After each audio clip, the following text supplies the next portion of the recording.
What's up, guys? It's Eli here with Night Jiu-Jitsu and with Knife Control Concepts, because we're down here in Costa Rica right now. We're in Nosara, staying at Casa Kismet for the week, doing some fantastic stuff. Mike Cheney here, black belt with Endeavor Defense and Fitness, and he just did an amazing session on passing and leg locks, which kind of sparked a memory. We didn't get to this portion, but we got to talking about the Philly saddle or the honey stick or whatever you want to call it these days. It's a very cool leg entanglement counter to the saddle, and so I thought I would make a little quick video about how you get into this from a couple different places.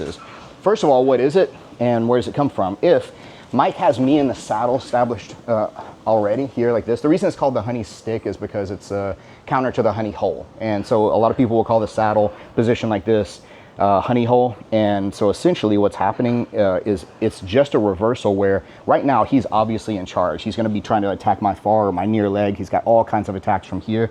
But one thing I can do to counter if he has a sloppy saddle entry is just to pick up here. I'm going to extend this pass. I'm going to pick up his top leg and then reinsert. And now all of a sudden I'm kind of driving the bus here, right? So I can go straight in and start attacking straight ankle lock on this side. You'll notice Nicky Ryan versus JT Torres fairly recently, when this video was made, actually hit this on first time that I think JT Torres has been submitted in like 11 or 12 years. And he caught him with, Nicky Ryan caught him with this.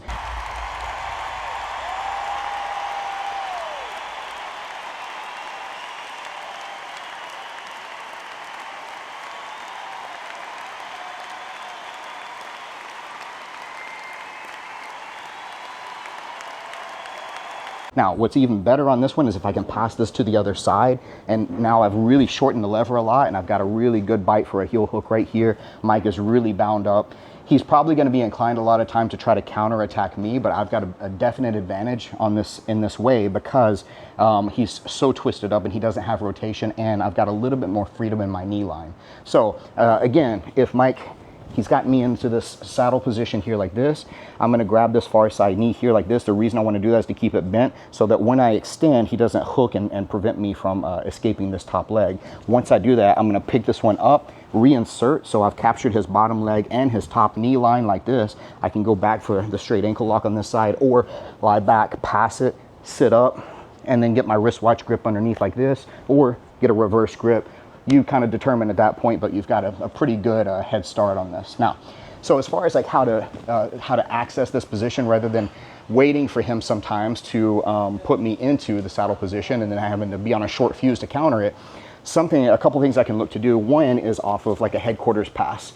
So if I've got myself into essentially like a headquarters passing position, something like this, one of the options from here, there's a knee cut, there's a float pass, but there's also a side smash looking like a reversed kind of knee cut like this here. So when I enter into this like reverse knee cut kind of position or side smash position like this, something I can look to do is hook here where I've hooked his Achilles tendon like this. I'm going to allow my leg to come through, which is not something I should necessarily initially do because he may catch me on the heel hook right away.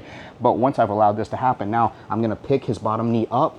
I'm going to suck it up like this, and then I'm going to figure four my two legs, and I'm going to sit back. And now all of a sudden, we're back into the same kind of position where I've established this honey stick or whatever you want to call it. Again, I probably would want to pass this to the other side, and now I'm in position to hit that inside heel hook on Mike. He is going to have a hard time untangling his legs from this mess right here.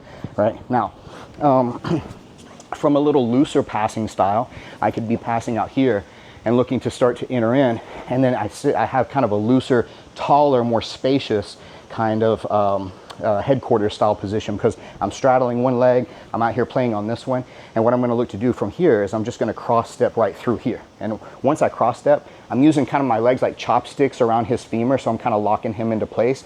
And now it's kind of like my pants are down around my ankles, and I'm just going to reach down and I'm going to pick and pull them up as I sit and fall down.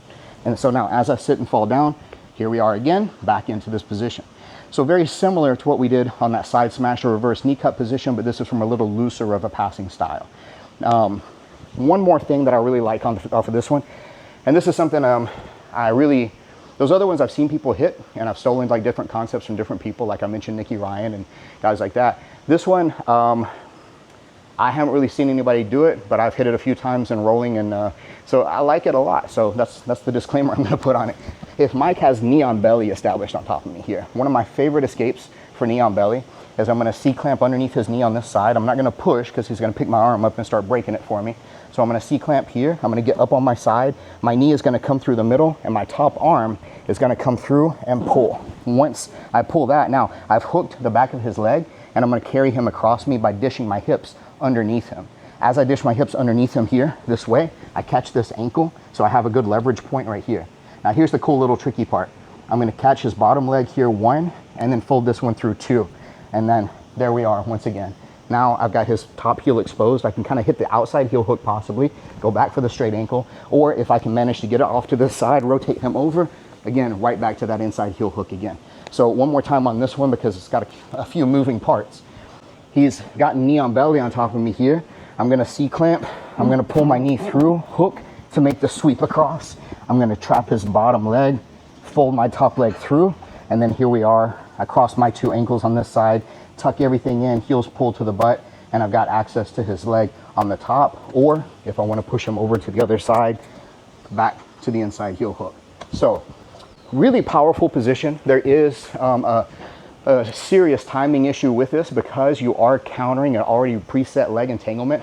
But the thing is, if you understand how to keep your knee line safe, you understand how to prevent the inside heel hook and some of his major attacks, and you're able to get the space that you need, it is a really solid counter because you're taking a very advantageous position that he formerly had and you're putting all the balls in your court now. So anyway, I like that position a lot. Sometimes called the Philly saddle, sometimes it's called the honey stick. What was the other one? Costa Rican something? I've heard the Costa Rican Switch as of recent. Yeah, recently called the Costa Rican Switch, which is appropriate. We're down here in beautiful Nosara, Costa Rica for the week.